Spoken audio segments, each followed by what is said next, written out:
Hey guys, welcome back to the football show. Welcome back.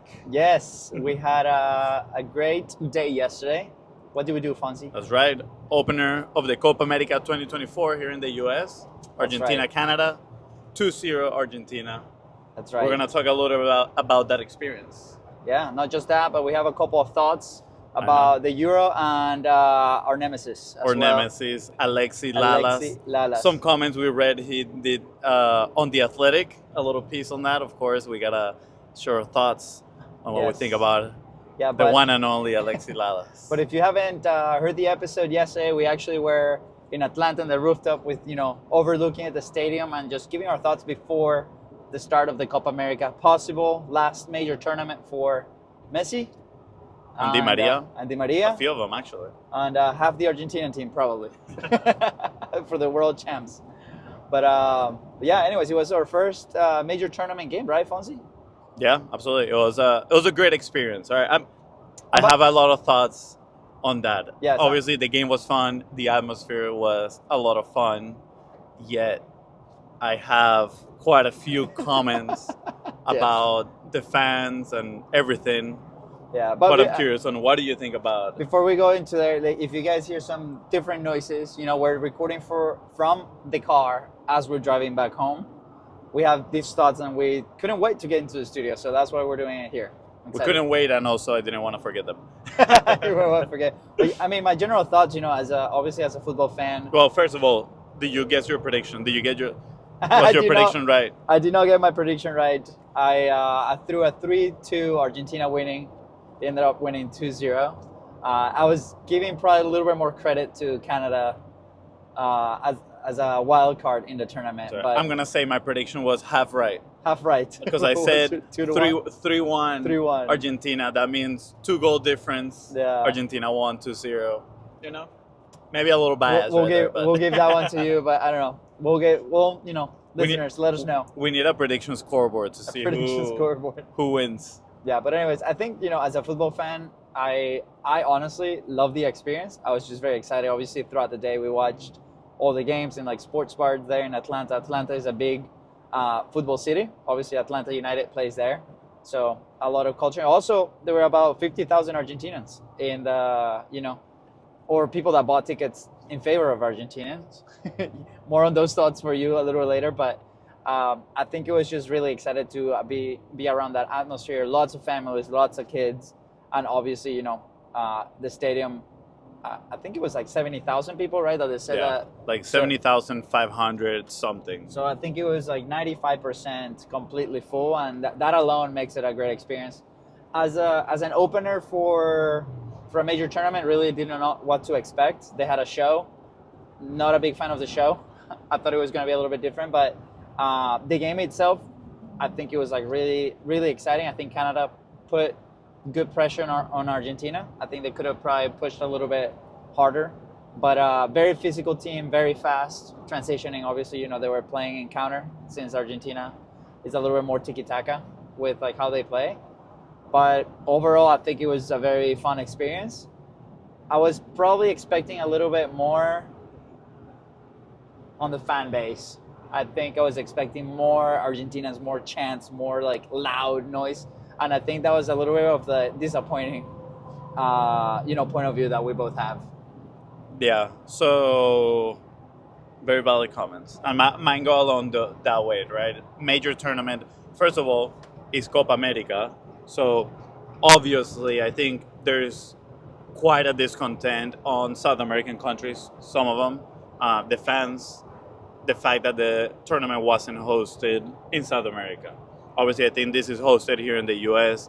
in preparation, in a way, for the next World Cup. Next year also, I just learned, you told me about it, that next summer, the FIFA Club World Cup is going to take place here in the U.S. as well. It's going to be a new format. It's going to be played in the summer. So again, I think all these tournaments are being in preparation for the next World Cup. Yeah.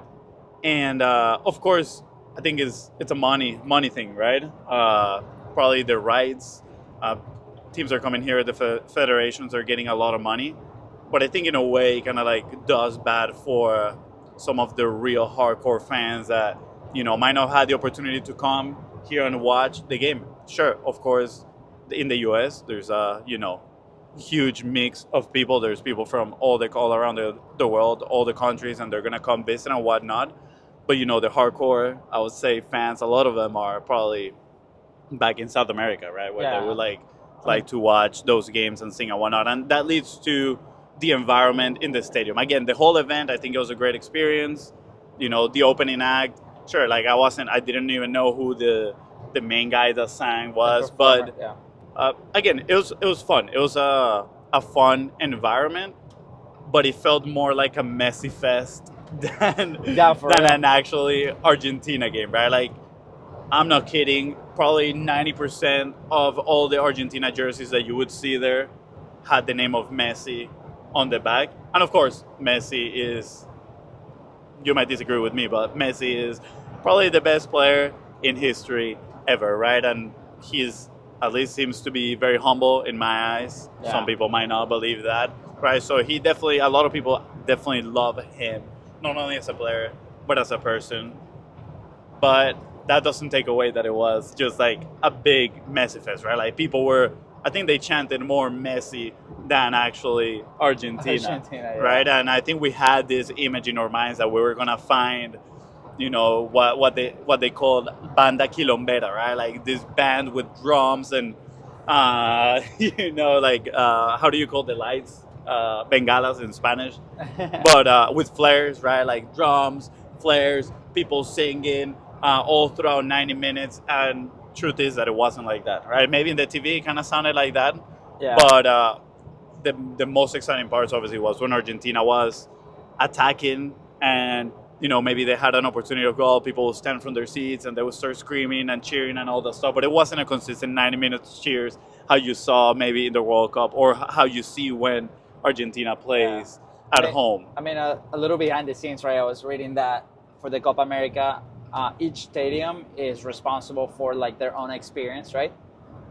It's not like they have overall rules. They have like a committee that organizes everything. And then each stadium, they function by their own thing. So we saw a lot of like the same rules that you will see on an NFL game or a football game, with like not bringing almost like any item inside. We saw a lot of Argentinians outside waiting in the stadium with their drums and singing and different things, but inside you couldn't see them, right? Like, people were not allowed to bring those type of items that in South America I think it would have been a very different experience.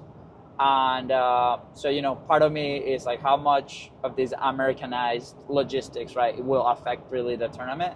But overall, if we really focus on the football itself, I think it was a very fun first game. I think what it was expected, Argentina winning, right, current world champions. But at the same time, Canada, in the last two games they won again. They played against France, the previous Euro Cup winner, right? The runner-up for the World Cup, and then obviously Argentina. So they didn't have an easy calendar, but at the same time you saw a lot of personality of them going out and playing. Not only that, but I think this was just the third game of the new coach Jesse Marsh, right? Which is, for a lot of people, Jesse Marsh should be the head coach for the U.S. national team at this point. But that's a topic for another day. Again, experience overall, I felt like it was lacking a little bit on the fan side of things. And my brothers, I actually didn't know that about every stadium was responsible for kind of like managing their own rules. I don't know. I really haven't been to an Atlanta United game to see what the experience is, if they let in flares and drums and whatnot. But I think they should have let some fans in with some of these things, right? It just creates a better environment, and it's obviously it's a lot of fun. Now, obviously, the other thing is the price for the tickets, right? Maybe it's something that the average fan couldn't have afforded to, pay and go and, make that noise and cheer for the team. But again, overall, the experience was pretty good, very exciting. I still want to go watch like an Argentina national team from the in Argentina. I think that'll be a lot of fun. Yeah, so if you're listening, to us from Argentina, let us know when can we show up and go watch a game together. I will say this: there's nothing like watching a game for your own national team. Like, of course, we were supporting Argentina yesterday. we wanted them to win. We wanted to see Messi score a goal. He didn't, unfortunately. He had a few opportunities there. But when Argentina score, it doesn't feel the same, of course, as your own national team scoring a goal. For those that don't know, we're from Venezuela. So tomorrow, as time of this recording, Venezuela plays their first Copa America game against Ecuador. And when they score, it's a total different feeling. So, again, comparing things, these things are a little bit different. But moving on from the experience, I want to move on from the experience. You got something else? No, I was just going to say, like, if you're, obviously if you're listening and you have a favorite team, let us know on social media. You can just go to @BreakFC on Instagram, send us a message. We're going to be posting some of that content there. And, let us know what team, what nation are you rooting for? Who do you want to win? What do you feel about it? Did you watch the game? And let us know in the comments or in the DMs. Yeah. So tactically, the game, I thought it was a lot of fun. I think Canada, I think they did pretty good. But I thought they came out respecting Argentina a little bit too much. Once they went down 1-0 and they started putting a high press and pressure in the back line of Argentina, I think Canada actually did pretty good. They had some really decent opportunities. They actually had a decent opportunity too in the first half that I think they could have potentially scored. Yeah, I think Emi Martinez has some good saves. So overall, both teams have great opportunities. I mean, there was a big save that he almost encountered the ball, right? It was like a header. Yeah. And in the small box, and he just found it. And I mean, good reflex, but I think Canada could have had it. I think Yeah, at least they could have had that one goal that our Canadian friends were talking about. When we first came in, I told my wife that I was sitting next to me. I was like, you know what this game needs in the first half? A Canada goal, and I think that would have opened the game a lot more.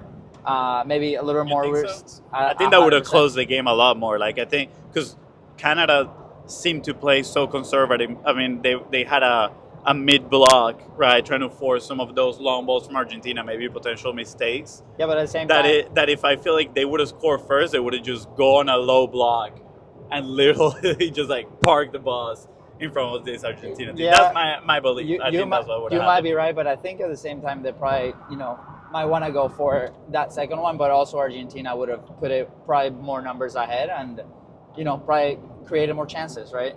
Yeah, I mean, I think you could tell the quality of Argentina with Palacios dropping in pretty deep, the center backs opening up, and he was just feeding a lot of balls, right? He had a lot of time on the ball, so I think tactically Argentina they knew exactly what to do with this mid block. It kind of felt like it was expected. I didn't really watch the Canada-France game before this, but my assumption is that Canada probably played very similar against France. Yeah. And that's how they draw 0-0. And then Argentina probably expected them to come out and probably do the same thing. But Argentina, you can tell that they've been playing together for a long time. The type of runs that they make, the confidence that they have on the ball. One thing that I noticed it's De Paul playing wider, right? Probably in Atletico he plays a little bit more inside, but in the game we saw a little bit wider, and I don't think I don't see him as a fast player, right? But then you have people maybe in the bench like Garnacho, right? That could have made on the left hand side a little bit crazier things, but you have Acosta there or Acuna, right? That's playing left back, but at the same time he feels like a winger at the same time, right? Because those center backs. But De Paul was playing more of a box-to-box midfielder, right? Like a number 8. But if you notice, Canada had a lot of players in the middle of the field, and he was just shifting a little bit wider and just dragging some of those players to let Julian Alvarez or Di Maria tucked in, right? I mean, Di Maria was playing also pretty wide, or Messi, right, to check in into the ball. But at the same time, what they were doing is De Paul was shifting a little bit wider, right? Di Maria was pushing up. Acuna was pushing up, everybody on the sides. They were pushing a little bit higher, and then they were playing that ball in behind, and they would find themselves with a few numbers. So I think Canada was respecting Argentina a little bit too much. I would have liked Canada to maybe propose what they did on the second half after they got scored on from the very beginning, just putting on pressure on Argentina, trying to play a more aggressive game. But at the same time, every goal counts on these type of tournaments, right? Yeah. This is not like the Euro Cup where some of the best thirds go to the next round. This is just the top two of every group goes on to the next round. So if they could have scraped 1.00. That would have been a great result for Canada. Yeah. So I was reading this morning the probabilities of each Copa America team winning the tournament, right? And I think Argentina is at 25%, and then Canada they had it at 1.5%, right? Wow. Even Venezuela is a little bit higher, right? Venezuela is at 5%, but obviously, to be expected, Argentina and Brazil. So I think, as a smaller team, all these guys physically, they're there, right? They're professionals. So like you said, a little bit more, hey, let's go actually win this game instead of, trying to play as a block. Yeah, I mean, as a fan, we want that action, right? It's totally understood, and this is actually gonna fit into one of the next things that we're gonna be talking about today. But a lot of people just consider an entertaining game back and forth football and lots of goals, right? If there's not a lot of goals, people usually say, it wasn't a really good game, right? Like the last game of the Euros right now, which was France and the Netherlands. We're going to be talking about it here in a little bit. But the game is just so much more than that, right? And like you said, these professional players and, the coaching staff, they got so much experience in these type of tournaments, these type of games, that they know how to manage their teams throughout the competition. And it's not just about going out full on 90 minutes and, exposing yourself too, because when you go obviously high press, you start exposing yourself, you start getting tired, making a little bit more mistakes. Yeah. So again, overall, I would have liked Canada to challenge a little more, but at the same time, I understand why they did what they did on the bigger picture. So I'm excited. They got 2 more games on the group, Chile and Peru. They're 2 very tough South American teams. Canada's definitely not the favorite on that group. Yeah. But, my brother's wife is Canadian, so I hope they go through. I think in that group, I would like, obviously, Argentina and Canada to go through. Apart from Argentina, I don't care for any other South American team, obviously. Venezuela. Top. Hey. Venezuela, top, yes.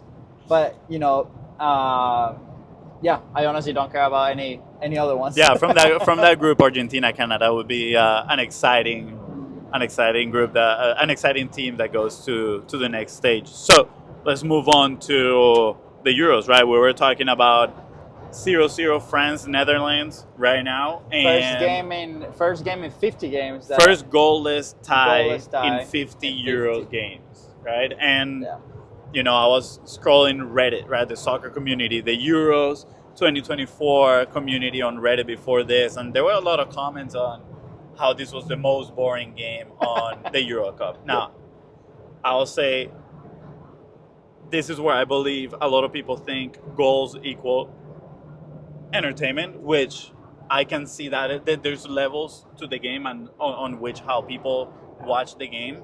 And for the most part, yes, of course, a game with a lot of goals is going to be very entertaining.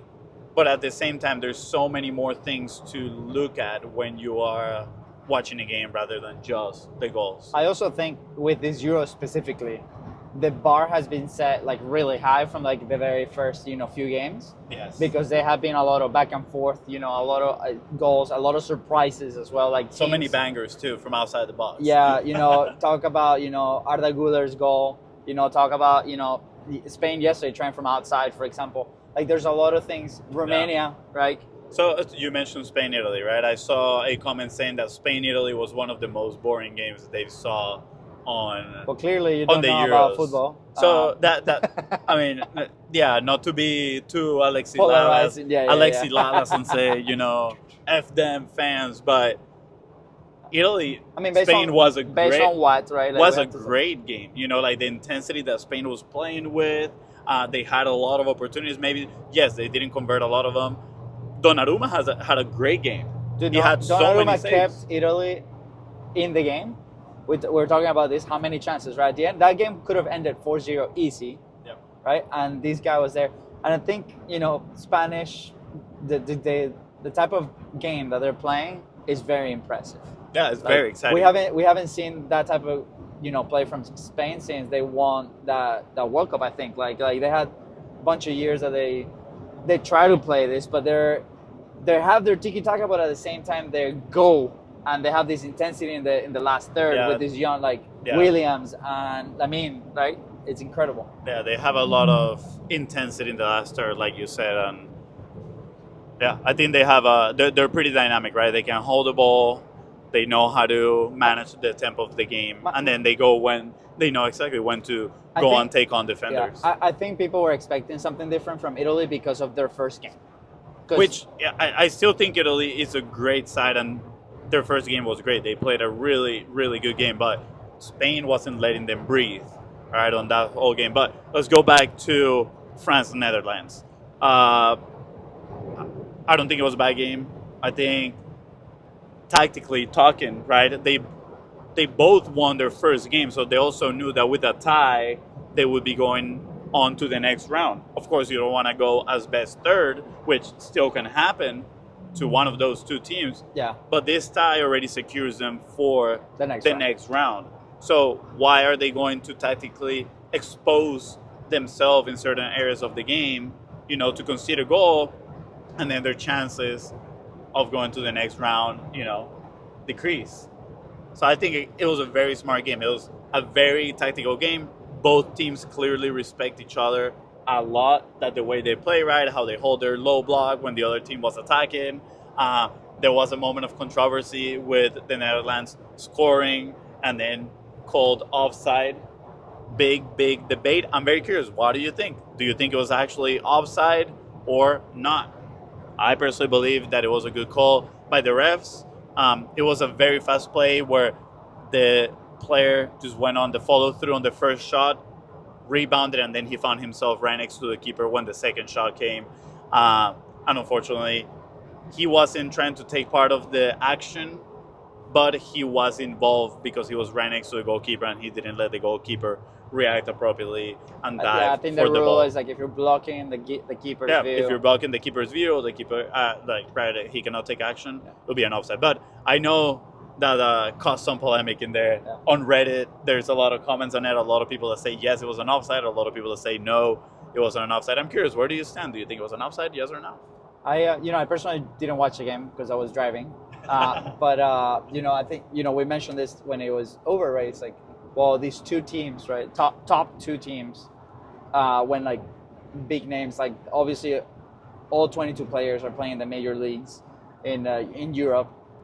It's like, okay, now the level almost like equalizes between those two, and the chances for it to be a more volatile game kind of reduces, right? Yeah, there's less mistakes too. Less mistakes. It's a little bit tighter, right? So it's gonna be defined by something like what Xavi Simons did, right? But in this case, it was called offside. But at the end of the day, I think it's still exciting because with the Euro format of that best third going through, I think there's going to be more chances for both. And then, we'll see in the knockout stages what's going to happen. Yeah.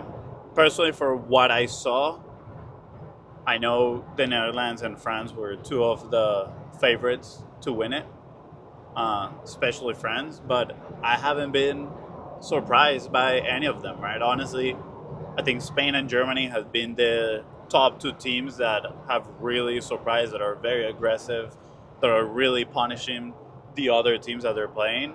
I think Spain beating Italy the way they did is a statement victory in a way, and if they stay consistent playing this same type of football, they have a big chance of winning it. Obviously, the nature of the tournament, once they go on the knockout rounds, anything can happen. At the end of the day, anything can happen, which is part of the exciting thing of the Euros.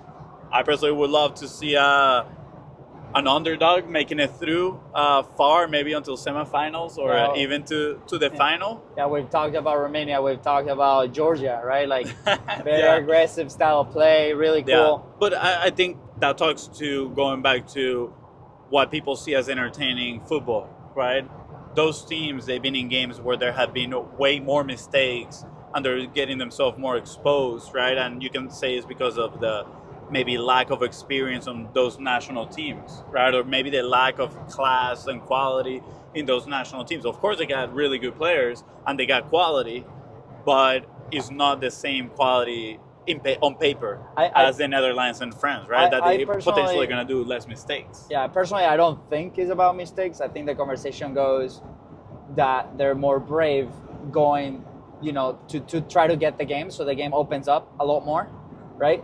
So, both teams are trying to get that win more than playing a little bit compressed, maybe more, expected, waiting for the other team to kind of come.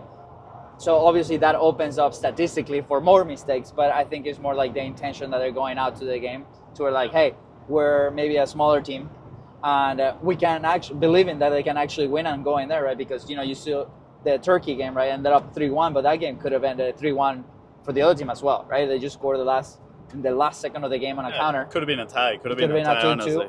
But yeah, I think an important factor there too is that all those very exciting games were the first game of the group stages, right? Where they can actually go and do that. Which you want to win that first game to pretty much almost secure your, going on to the next round, even as a best third here in the Euros.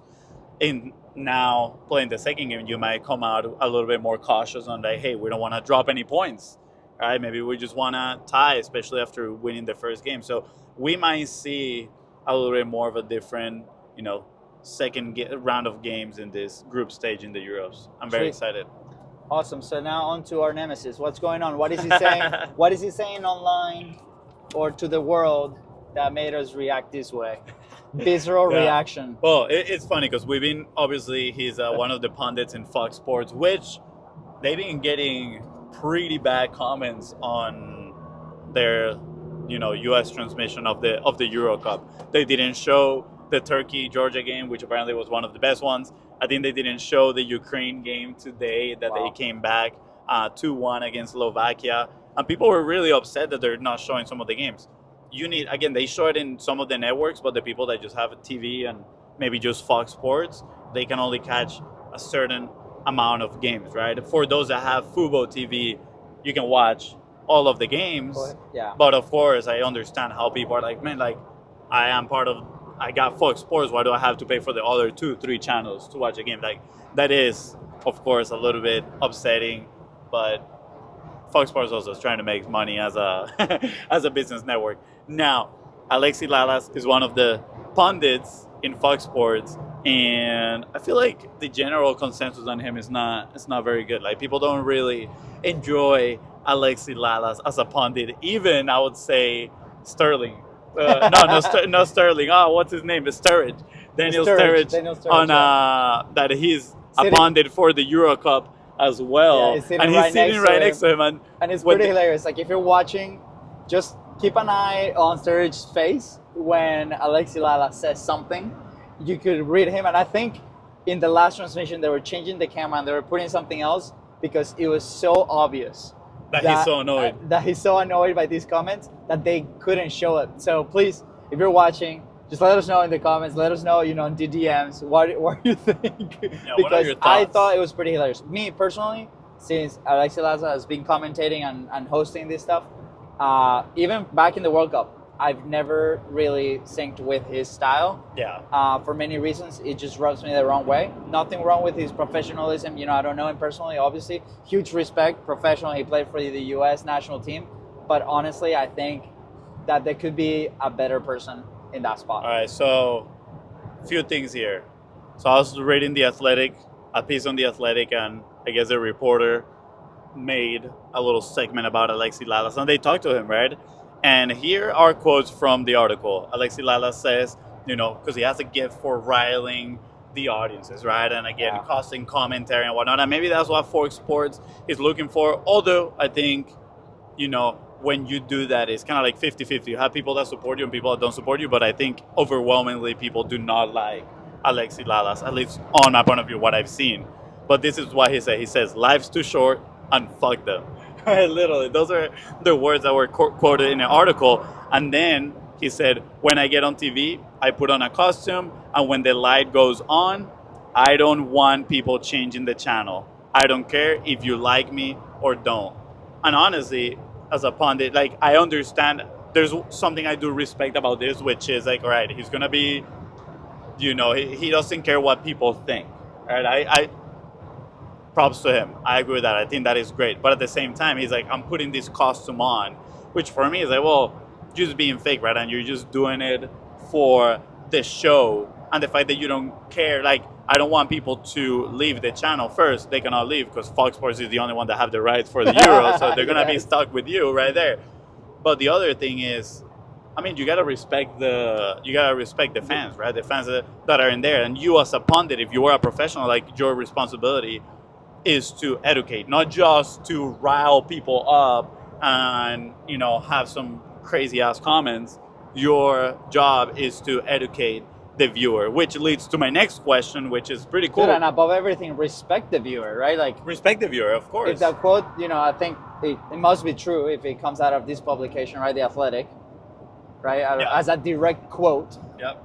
I think, as a fan, when you read that, and let's say you're like in the middle, you kind of like him or you kind of don't like him, or, the institution that he represents as a pundit, right?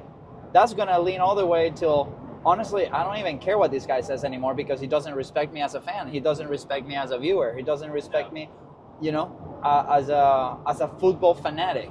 And I think above everything, we have to respect the people that are, actually paying his bill, right? Which I don't know how much money he must be making, but I'm sure it makes enough. That's why I personally don't think, Yeah, which leads to my next question, right? And I saw this conversation on a podcast called The Ripple Effect. Great podcast, and the conversation was absolutely amazing. But the first topic that they covered there was actually, I'm paraphrasing this question, but it was, are every professional player, do they have the right to be pundits, right? To be experts on TV and about the game? And me personally, I don't believe that is right.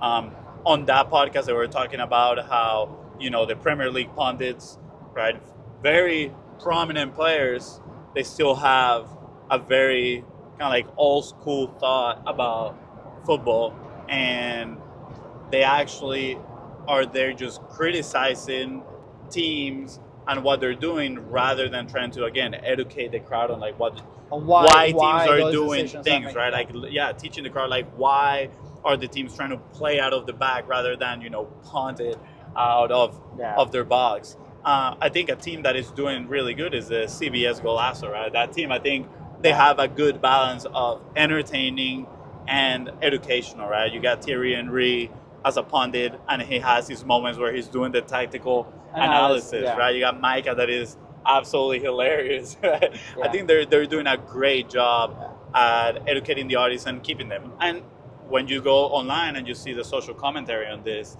group, totally different. It's totally different. The vibe is totally different than Alexi Lalas, who doesn't really care for the fan, and it seems that he's just making content. Yeah, making content for creating controversy and riling up fans. Like, honestly, when you saw his prediction for Copa America, I was like, I don't even know if I could take it seriously. I was like, are you even being serious about this, right? Based on what are you saying this stuff, right? I thought it was completely out of left field. Yeah. It made no sense whatsoever what he was saying. But you watch obviously more of the Premier League than I do. But I watch a lot of La Liga, right? On that side, obviously, I love the transmissions in Spanish. So you have pundits like Mario Kempes, right? Or even Stoichkov.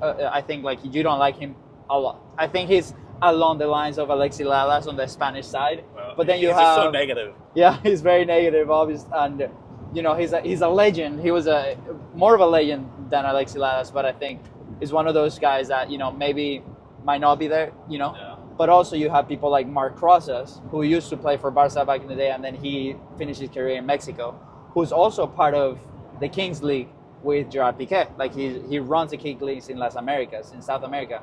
Yeah. And he has a very objective view, and he also comes in with new points of view on like why they're doing that, right? Because his background and things. So I think there's like a balance that these networks need to find with these people, not just because it's a big name they can be there, right? But at the same time, how many of those want to be there? How many of those, we gotta understand they're a business, right? And I think that's why spaces like this one, like the football show, or that the other shows that we mentioned here that live on YouTube or as a podcast are so important, because they might bring different points of view that otherwise we don't get to see, and they're unfiltered points of view as well, because we could be serving 100, 1,000, a couple thousand people instead of just chasing that audience number that these networks must have to make. And again, we try to be objective, but of course I think there's also always going to be some sort of subjectivity to everything that we're going to be talking about, right? Based on experience, on how we see the game. It might be different to the way you see the game, right? Listening to this right now.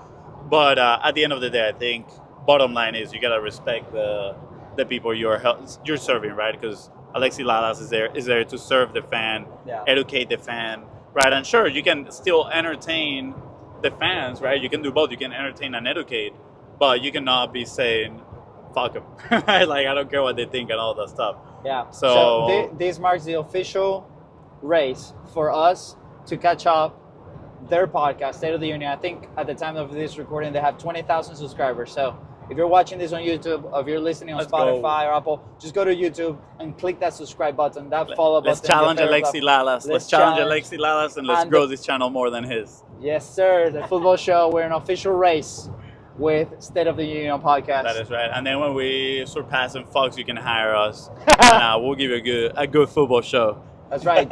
Well, I think we must be approaching. Do you have anything else in there in your list? No, that's it. That's it for right now. We got one more game today, Chile, Peru, 8 p.m. But we also have our Break FC 5v5 game. Hopefully, we're gonna start recording those soon. You know, a little adventure there, so you guys can see that we actually play some football. 5v5 today, 9 p.m. against a Ukrainian team. It's gonna be a lot of fun. That's right, guys. With that said, we appreciate you. Thank you for coming and tuning into the football show in your favorite platform. And go ahead and don't forget, if you haven't followed the channels yet, go ahead, click that follow, subscribe. Let us know if you're enjoying this. This really comes from passion and love for the sport, and we want to build a good community around it. So also let us know, what do you want us to talk about? Do you want to come on as a guest? Do you want a community out of this? Do we want to start broadcasting the games? What do you want? Let us know, because this platform is for you. Thank you guys so much, and we'll see you on the next episode. See ya.